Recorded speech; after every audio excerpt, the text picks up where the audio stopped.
Hey guys, this is Carmen Marie with the new Happy Me TV. Happy New Year. It is today, January 2nd, 10 a.m. Eastern. I'm here in Montreal. Beautiful, beautiful, sunny day. We haven't had sun for a few days, so it's absolutely amazing to wake up to this glorious sun today. Bringing in some amazing energy for 2015. I hope you're excited for 2015. I'm hoping that you really believe that you can do all of what you put your heart to and your mind to in 2015. I've been reading up on social media about 2014. You know, a lot of people are talking about what kind of year it was, and a lot of people are saying it was a pretty crappy year. 2013 was probably even worse. But you know what? When you set your resolutions and when you know that you are going to be able to accomplish what you set your mind to accomplish, no matter what the circumstances, you make this year the best that you can make it. I'm just going to tell you a bit about my year. 2014 was a very crappy year for me also. A lot of negative things happening, a lot of emotions pulling me back. However, I did set my mind to do a few things, and I did accomplish them. And when I look back at the year, and I spoke about on the radio, I spoke about being able to set your mind to something, set your goals, and being able to get through them no matter what. I was able to do that, and I was actually not only setting your mind to goals, but doing a year in review. That's what I meant. I was talking on the radio about doing a year in review and looking at what you were able to accomplish finally. You know, you may have an idea of your year when you look very fast, when you go through your emotions, you may say, oh, 2014 was a crappy year. But when you do a year in review, you can actually see that there were a lot of things that you were able to do, that you accomplished, that you can celebrate and have gratitude for. And when you do your year in review, looking at those particular things will refuel you and give you the energy that you need in order to do a lot more in the coming year. And that's exactly what I did. If you actually want to go check out that radio show, it's on Blog Talk Radio. The show's name is The New Happy Me Radio. So under Blog Talk Radio, it's archived, so you can go check it out. They're available on demand. So one of the last shows, if not the last show, was about doing your year in review. And I highly recommend that you do that before you start anything else. We're talking about resolutions today, but before you even get into resolutions, take that time, a good hour or so, write in your journal or meditate, however way you want to do this. Go out for a walk if it's nice where you live. You know, be in touch with nature, be in touch with yourself, with your core, and go deep and say, what did I do this year? You know, ask yourself that question. What were the highlights of 2014 that I can actually celebrate, and refuel yourself with that? And sometimes you'll even find that you may not have completely accomplished something, but you're very close to accomplish it in 2015. So celebrate that. You've come a long way. I know a few friends who are writing their book, their very, very first book. I know I did that in 2014, and I'm very, very happy for it. That's a big accomplishment for me. So I totally appreciate what a big accomplishment it's going to be for them.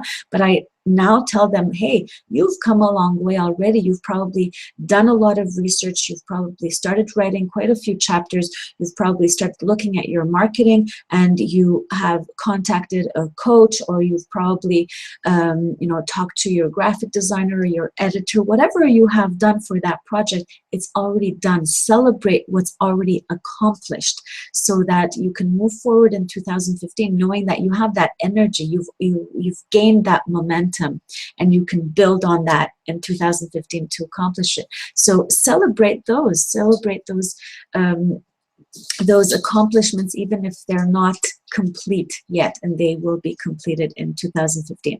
So looking at that year in review and getting refueled with it, now we can get into resolutions. Of course, it's so much better to get into resolutions before the new year, so that you get into it like it becomes kind of like a race. January 1st hits and you're already on track to build that first ignition into 2015.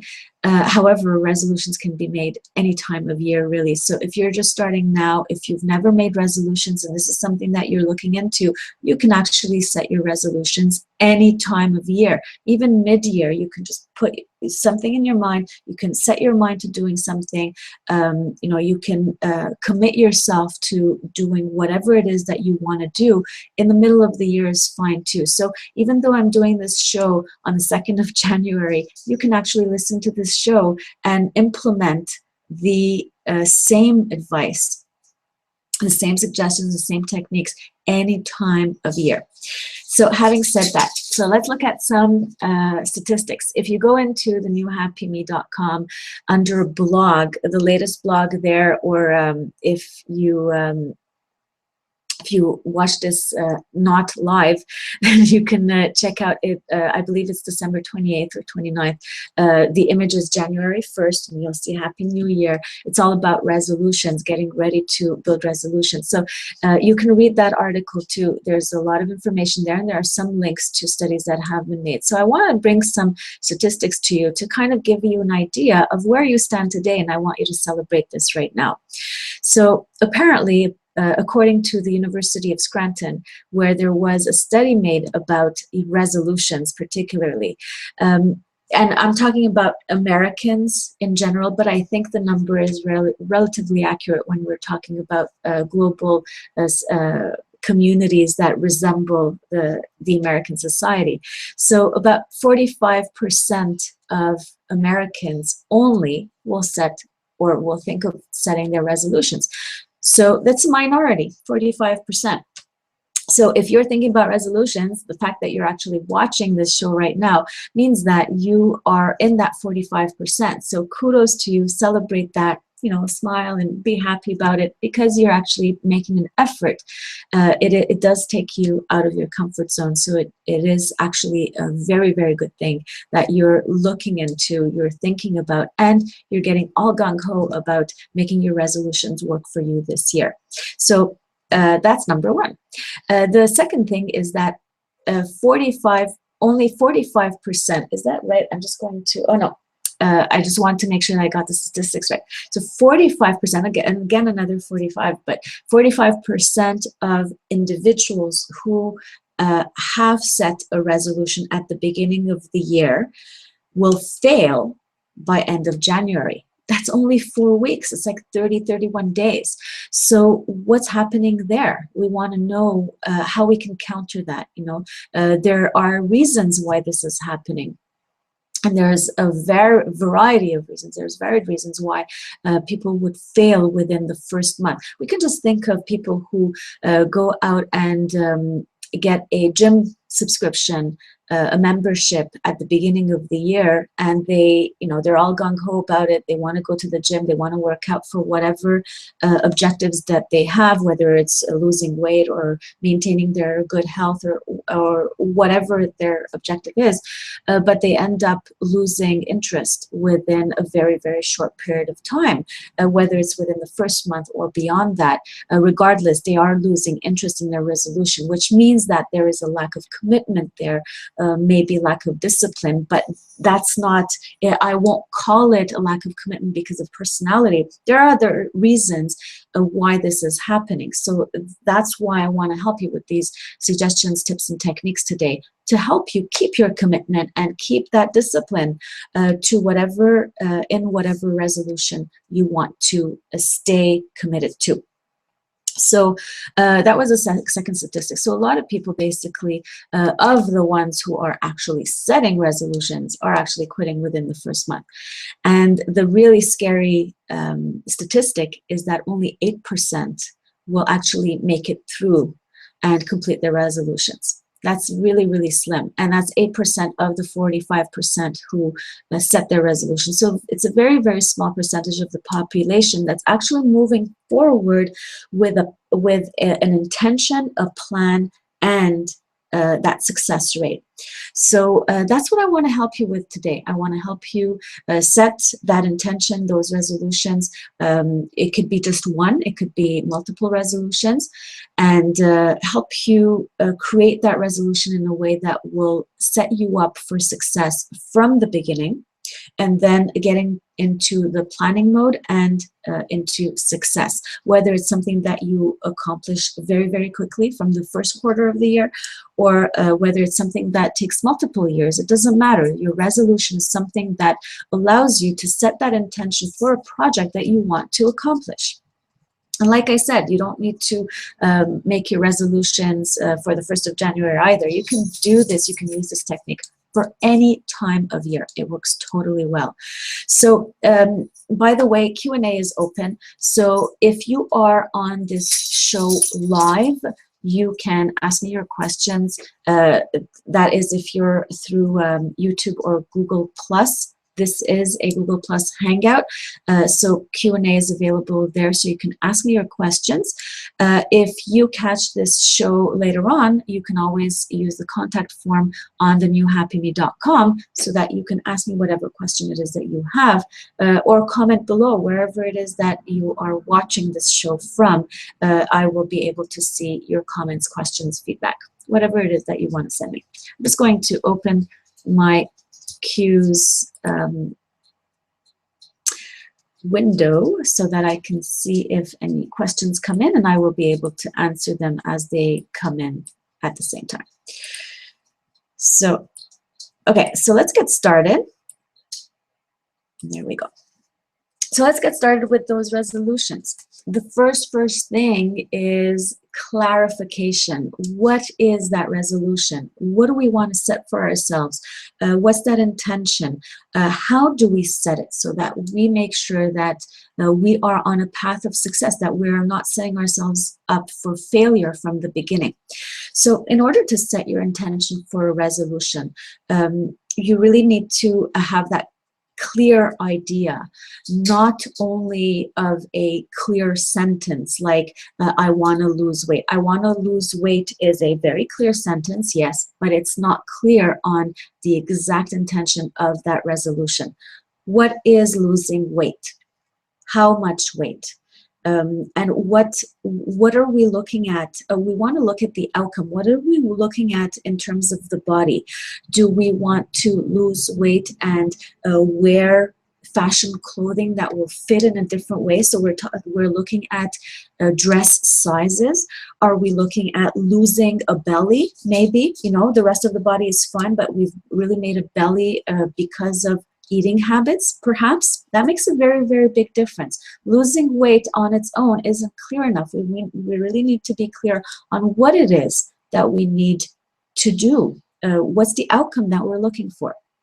And that will make a very, very big difference in how you're going to do it afterwards. So I'm going to keep this example of losing weight, but you can do this for writing your first book, for building your business, for increasing the number of clients that you may have, whether you're in sales or whether you have your own business. You can do this in anything. You can think of home renovations. You can think of saving up for a vacation or a wedding or whatever it may be, whatever project that you want to think of.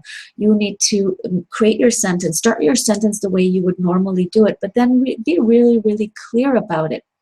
If we think about saving for a vacation, for example, I want to put aside enough money, but what is enough money? What is it for? Money in itself is not the outcome. You usually want money for something.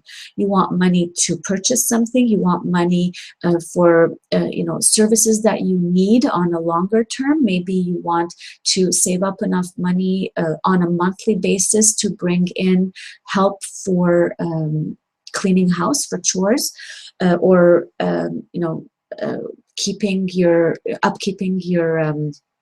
your backyard maintenance, you know, those are monthly expenses. They're not a lump sum, so that's a different way of saving. You can also save for college, you can save for a vacation, for a wedding, and so forth. So those are different ways of saving, different amounts of saving, and each time you are going to be using the money for an outcome. That outcome is very, very important. We're going to see why. And the outcome also dictates the amount in this case. So if I'm looking at a vacation, is it a vacation that's going to cost me, I don't know, for me alone, it may cost me $1,500, $2,000. Or if I want a huge family vacation where I'm inviting, you know, people in my immediate family, but people who really deserve to go out on a vacation, who haven't had a vacation opportunity for a very, very long time. I want to bring all the family up on a cruise, and it's going to cost like a whopping $20,000. That's a very different vacation project than the single vacation of $1,500 or $2,000. So you see that these are things that you really need to be clear on. And of course, there's going to be, in those cases, a deadline. By when do you need to have those amounts done? If you want to have enough money for something that is going to be payable monthly, then you don't have that same deadline. So see, these are things that you're going to work out as you clarify. But like I said, in terms of money, make sure that it's not just a money amount that you're looking at. You need to look at the outcome. What are you purchasing with that money? What is that money going to serve you for? It may also be a very long-term idea where you want to save up enough money on a monthly basis for your retirement. So what does your retirement look like based on the amount of money that you will be saving now, this year? So these are things that you will be able to clarify on when we're talking about wealth, or not wealth, but weight or health. You are going to be looking at what the outcome looks like. If you are healthier, if you are your ideal, by the time you are your ideal weight, what does that look like? You know, how do you feel? How do you look? You know, those are the outcomes that you're looking at. So be really clear on that. You know, it's not, when we're thinking about health or weight, we're not looking at the number of pounds necessarily, or, you know, a number on a certain scale. If you're thinking about your health, you know, blood pressure or sugar levels, or, and so forth, you are looking at you know, something more than that. You're looking at dress size, you're looking at how you feel.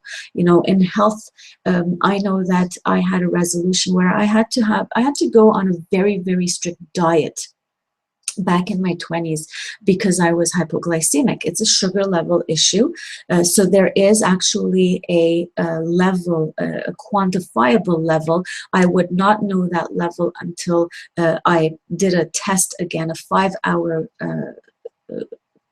glucose test months later, or even a year later. So I could not quantify it on any kind of scale. However, I knew how I would feel because I used to faint a lot. I used to feel fatigue a lot. I would, you know, have my body would break out for certain toxicity levels because of the sugar that I ingested. So all these things were part of the outcome. Feeling healthier meant this, meant not not fainting anymore, feeling extra energy all the time, as opposed to fluctuating, not having cravings anymore. You know, those were part of that outcome. For weight, it could be dress size, it could be how you look in the mirror, how you feel, how heavy, how less heavy you feel as an outcome. These are all the things that you need to clarify on. And I don't know if you're getting it, but when I'm talking about clarification, I'm talking about using a lot of your senses, seeing yourself a different way, you know, imagining yourself visually in a certain scenario of the future, in that outcome. You know, you can use a lot of your other senses, including the emotions, the feeling. You can hear certain things. If you're thinking about going on vacation, what are you hearing? Are you hearing the water on the beach, you know, the waves on the beach, the birds chirping, whatever that may be. If you're thinking of going on an adventure trip in Costa Rica, you're going to hear monkeys. So what does that sound like? So that's one of your senses, that's your hearing. And then you're going to be touching certain things. You know, if you want to buy something, what does it feel like to have that in your hands? What does it feel like to have lost weight? If you have a lot of weight to lose, you know, your hands will feel different, your face will feel different. These are all senses again. What are you smelling? Again, using all your senses, clarify what the outcome looks like. So your resolution becomes this whole project that you can imagine and visualize a certain way. And what's really interesting about this is that you're actually building that image of what it's going to be feeling like, looking like, smelling like, hearing like once you get there. And it's an incredible incentive to actually be able to visualize what that looks like, because ultimately that's what you want. And that's what you're going to be focusing on. You're going to be laser focused on that outcome. It's very important to clarify that outcome for you. And as you're doing that, you're also going to clarify your why. Why is it that you're doing that? That visual that you can now imagine is your why. You know, if you're planning a family vacation where you're taking with you parents or individuals in your immediate family that really deserve that vacation, you know, that's a very strong why. You know, feeling the hugs and the smiles and seeing them happy, that's your why. That's part of that visual. That's part of how you're going to visualize that outcome. Your why also in being healthier and being closer to your ideal weight, if not your ideal weight, that is a very big why.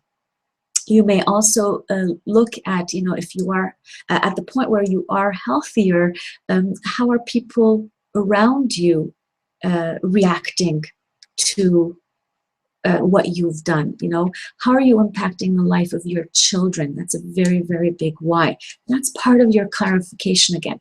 Why I'm saying all this, it's a pretty intense exercise.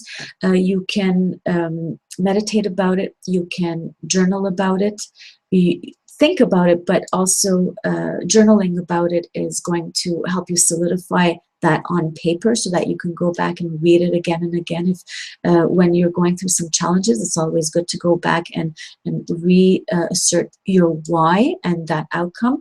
It is quite the intense exercise, but it's very, very important, because this is what solidifies your commitment. You being disciplined for your resolution is not going to be easy. I'm not going to make this sound like it's easygoing, that it's not going to be a huge effort, it's not going to take a lot of energy out of you.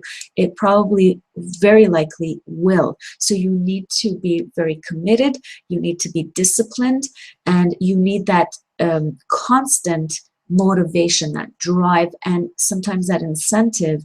And the incentive has to come from within you. You can't rely on anything around you to give you that motivation. You need to find that drive from within you. So we're creating that drive right now. And that's what's going to build that energy that you need to stay committed, to start with that commitment and to stay committed all the way to the end. This is what's going to get you past the first month. You're going to be, you're going to be that 55%, getting past that first month. And you're going to be in that 8% success rate, because you're going to stay committed until the end. And again, the end doesn't mean the end of the year. It could be beyond that. It could be shorter than that too. No matter what it is, just stick to that commitment until the end, until you complete that project. I hope this helps. I hope this way of looking at resolutions allows you to see the more serious part of the more serious side of resolutions, where you're not just taking this lightly as, you know, I'm going to go jogging. You know, the resolution is to go jogging half an hour a day. That's very vague. There's no why. There's no there's no inner motivation.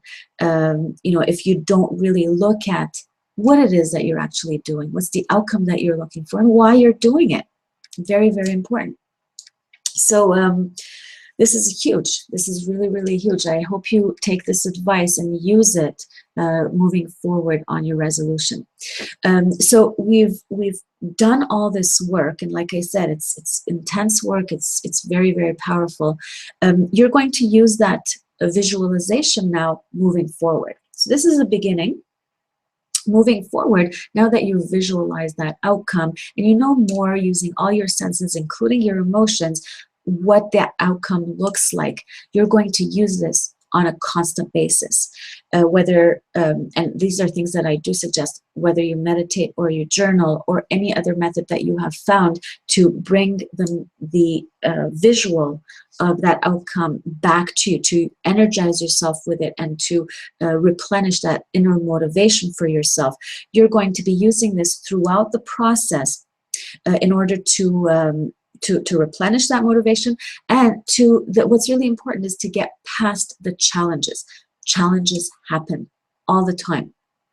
And so doing this visualization is going to allow you to pick up on that energy, to find enough self-motivation to be able to pass over those hurdles. So before we get into the challenges, though, let's talk about the visualization part and how you're going to keep up on that motivation, keep with that commitment, always laser focusing on that outcome that you want to get to. You know, that's the direction that you're taking. You're not going to think of anything else. The outcome is your goal. That's where you're going. So what are some of the ways that you can visualize this and always bring it back to you? Meditation. One of the best things to do is to start every single day with a short meditation. It doesn't have to be an hour long. It doesn't have to be full silence either. Just bring in that memory that you've created at the beginning of that resolution with your setting of the intentions, and be able to relive what you created with your intention at the beginning. That's going to energize you. It's going to allow you to bring back that laser focus that you need in the present moment for today.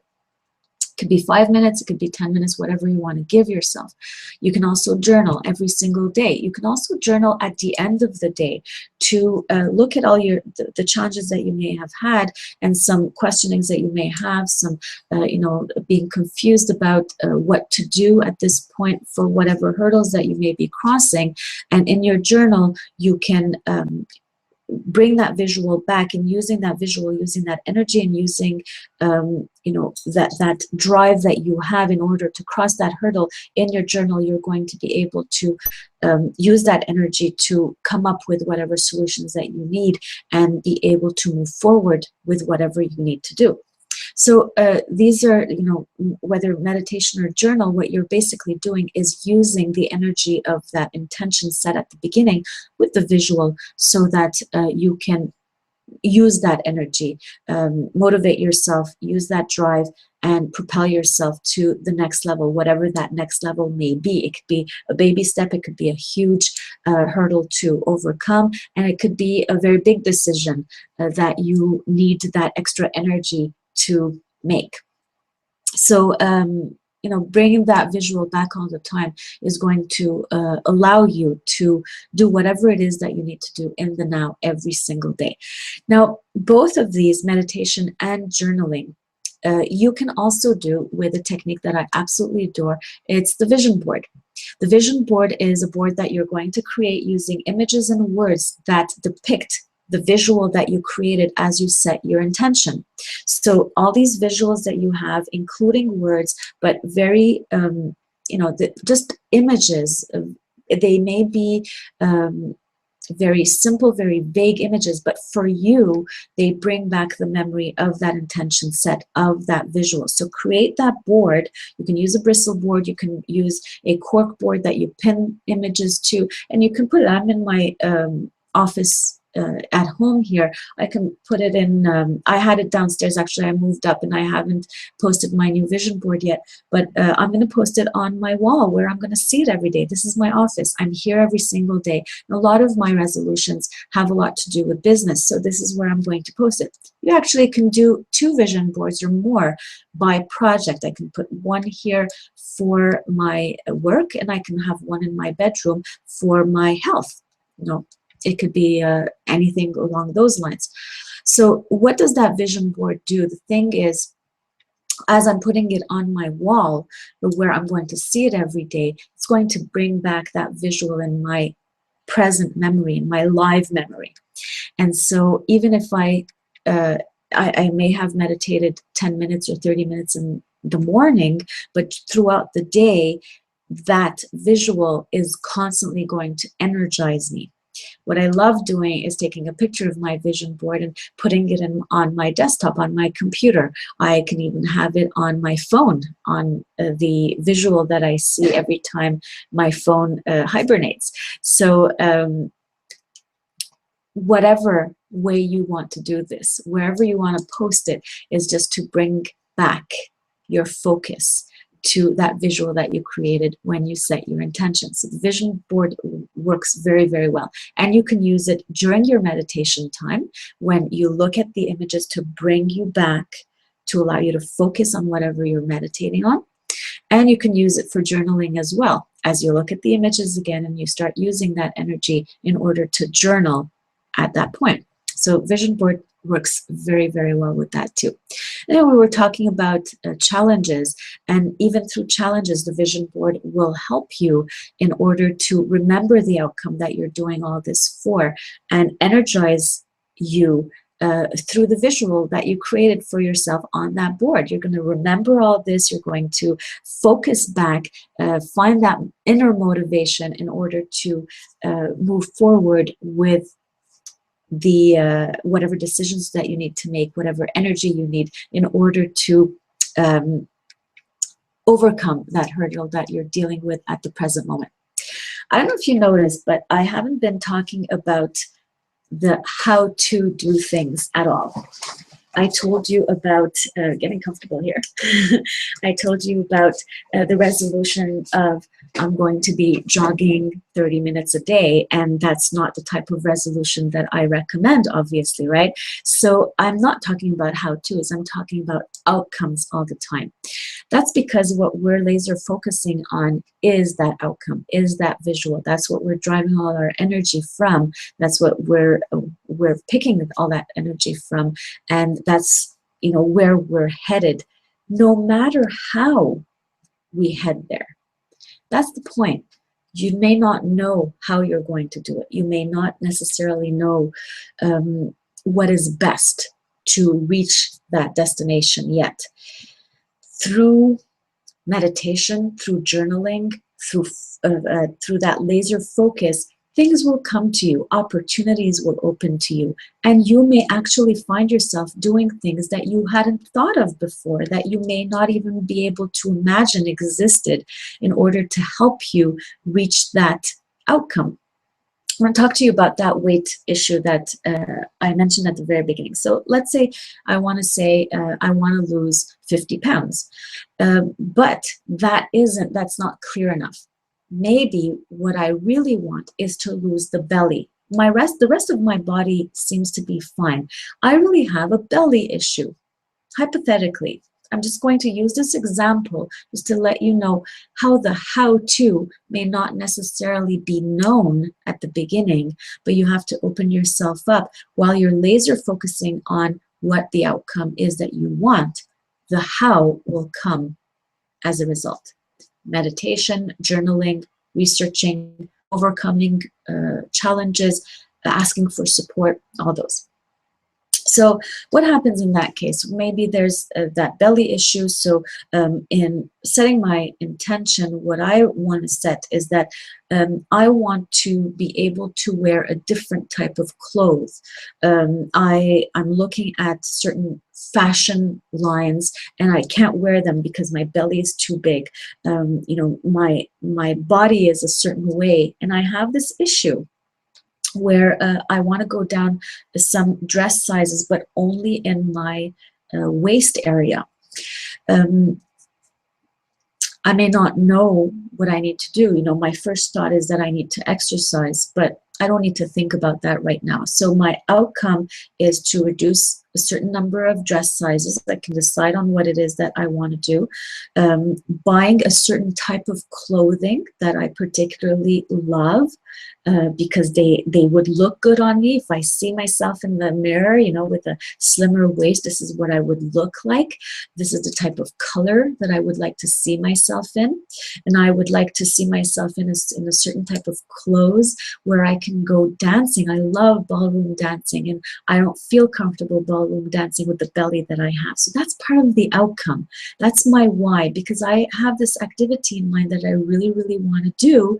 And, you know, I don't know exactly how I'm going to get there, but I know that that's something that I really, really want to do. And this is a hurdle that I need to cross. This is why I'm setting this resolution. I want to lose the weight so that I can do that. So as you see, you know, it's molding itself into something that is way beyond the losing the 50 pounds. Not the same thing here.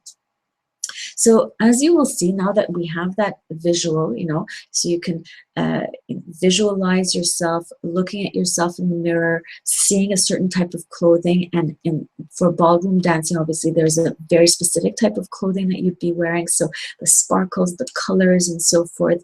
You know, dancing, you're going to feel yourself dancing with a partner. What does that feel like?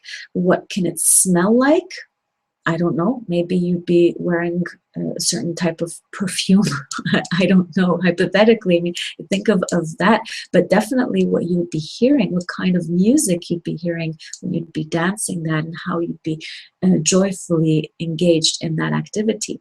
You may be thinking about the social aspect of it. How is it to be speaking with individuals who are in love with ballroom dancing as well? So all these things are part of that visual. I can create a vision board with the visuals, the images, and the words as well that depict the slimmer waist, the clothing, the fashion, the sparkles, the lights, the music, all that ballroom dancing. And so you move forward, you start journaling, you meditate, and you start looking into being open to opportunities. You don't know yet what you want to do. You may think that exercise is your best bet. So you start talking to people and saying, you know, I want to exercise for my belly. And someone actually tells you, you know, you start receiving these opportunities. So you have to be open to the opportunities. Someone may tell you, you know, my mother had the same issue and exercise was never helping. But I can tell you that there may be something in your diet that is causing you to be constantly bloated like this. That's a new avenue. That's a completely different route than what you would have thought at the beginning. So the person refers you to his or her mother's naturopath, who was able to look at your diet, your vitamins and supplements and so forth, and be able to direct you towards the right way of maintaining your health and your diet in order to reduce that belly size. So this is a completely different way of doing what you thought you wanted to do. But regardless of the how-to you're getting there, you now have a way that is directing you towards your outcome. Your outcome is always the same. And so, you know, you start following the diet. The diet has its challenges. You take your vitamins. you start seeing a difference, but you notice that you need to add to it. The naturopath may also tell you, you need to do some exercise. And in conversation, you say, I love ballroom dancing. This is what I'm doing this for. So the person tells you, hey, you know what? Ballroom dancing is not only competition. It's not just the professional thing that you see. There are a lot of social groups that love getting together, and they have so much fun, and it's great exercise. You should actually do it. That's exercise. That's something that you're really going to enjoy, and you're going to be more willingly committed to the discipline, as opposed to trying to jog 30 minutes a day or doing another type of exercise at the gym that you're not really going to be into.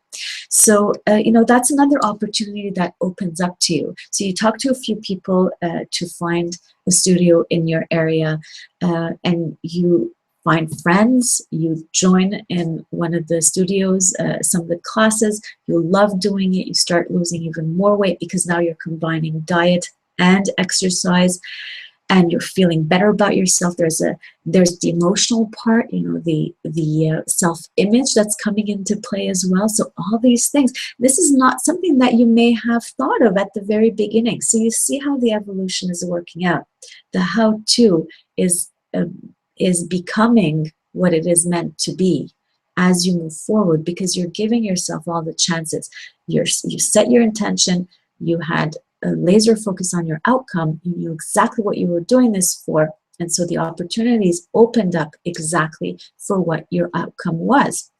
And then throughout the way, if you're also using meditation, journaling, and your vision board, you're putting all of the chances on your side. And this is how you get to your outcome. And this is how you become the little 8%.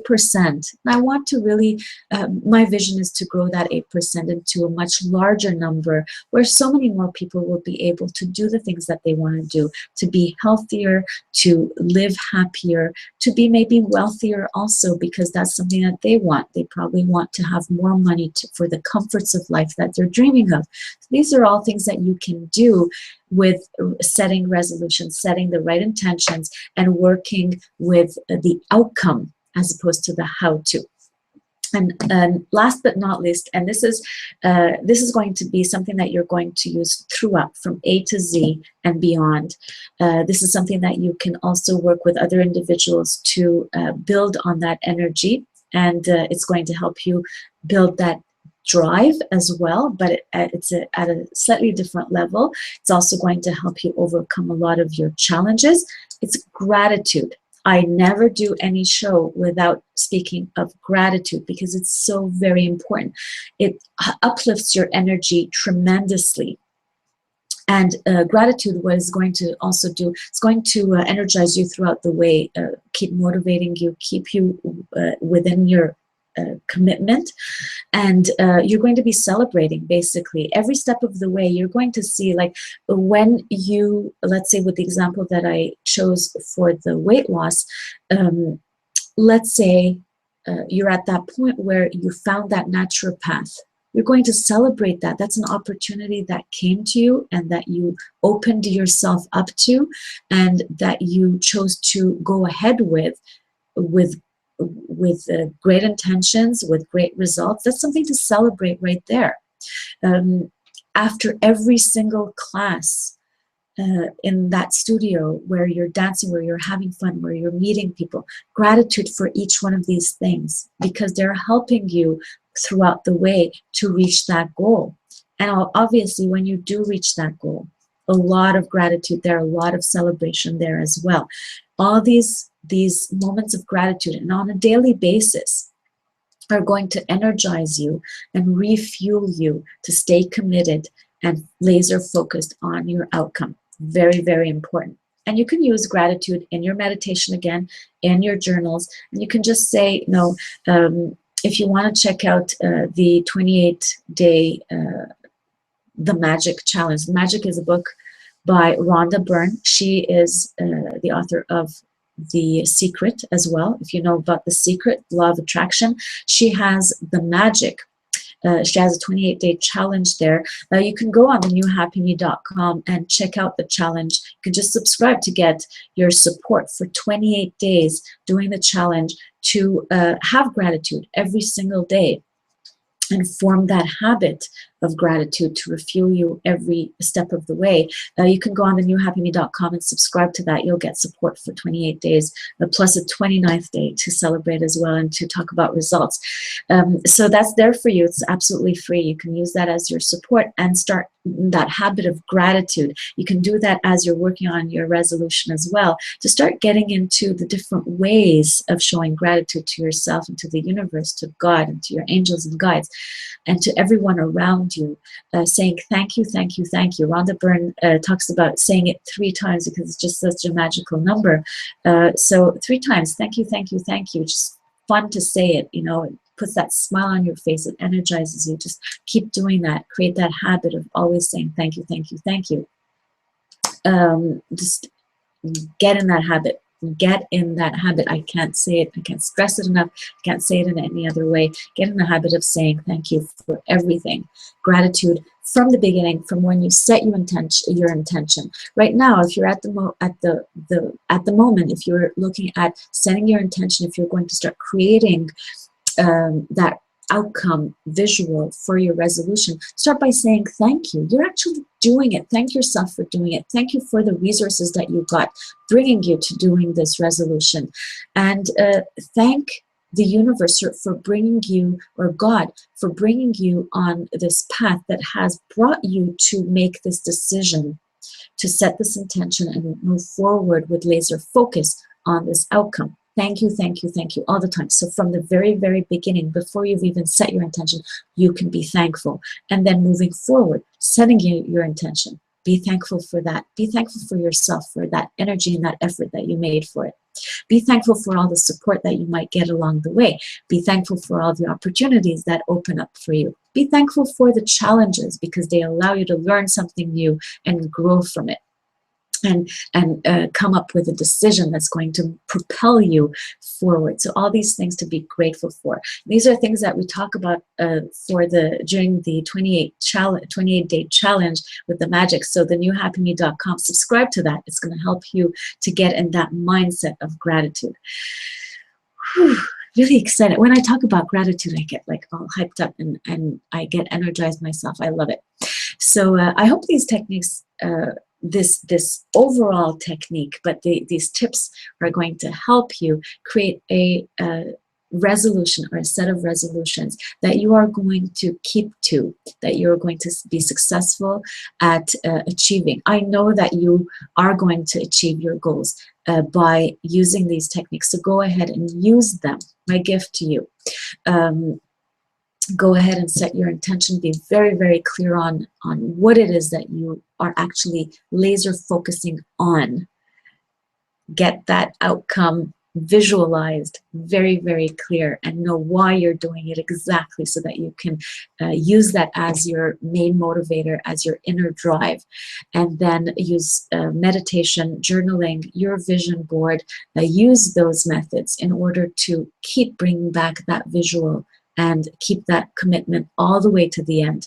And use gratitude in order to refuel yourself along the way as well. Whew. So that's the show for today. Go back and listen to the entire show as many times as you want. It is available for you.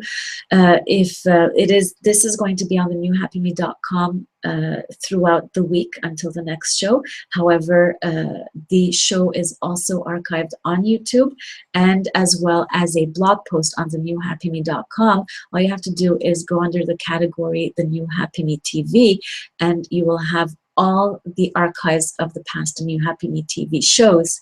You can pick the one that you want to watch. Pick this one and just watch it again and again and share it with your friends. There's a lot of people, I think, around you who will be able to benefit from this kind of information, to be able to set their intentions as well and get cracking on their resolutions to accomplish major things this year too. So even if there are crappy things that happen all around us and that we feel that we are touched by, negatively, we can still set our resolutions and we can still move forward and accomplish the things that we want to accomplish. I'm telling you from the results that I got last year, pretty crappy year if I can say so. However, I did write my book. I published my first book, and I have been helping other upcoming authors publish their book. And to say that I am a best-selling author on Amazon, I learned all that. I'm very, very grateful for it. I teach others to be bestsellers as well. You know, this is a huge accomplishment. 2014 may have been a crappy year, but I had set that resolution and I did accomplish it. So here we go. I've completely uplifted my year. Now I've uplifted the energy that this year represents for me. And you can do the same thing this year. And again, whether you do it now in January, moving forward for the year, or any time of year, this is just as good for any project that you may have in mind. So that's it for today. Like I said, go back and watch the whole show. You have a lot of content in here. Take out your notebook, take notes, and just integrate all this knowledge into the way you're going to set your resolutions this year for your success. It's always for your success, for a healthier, wealthier, and happier you. That's what the New Happy Me is all about. I love you. I appreciate you. And I'll see you next Friday at 10 a.m. live right here again on Google Hangouts. The New Happy Me TV. Bye-bye.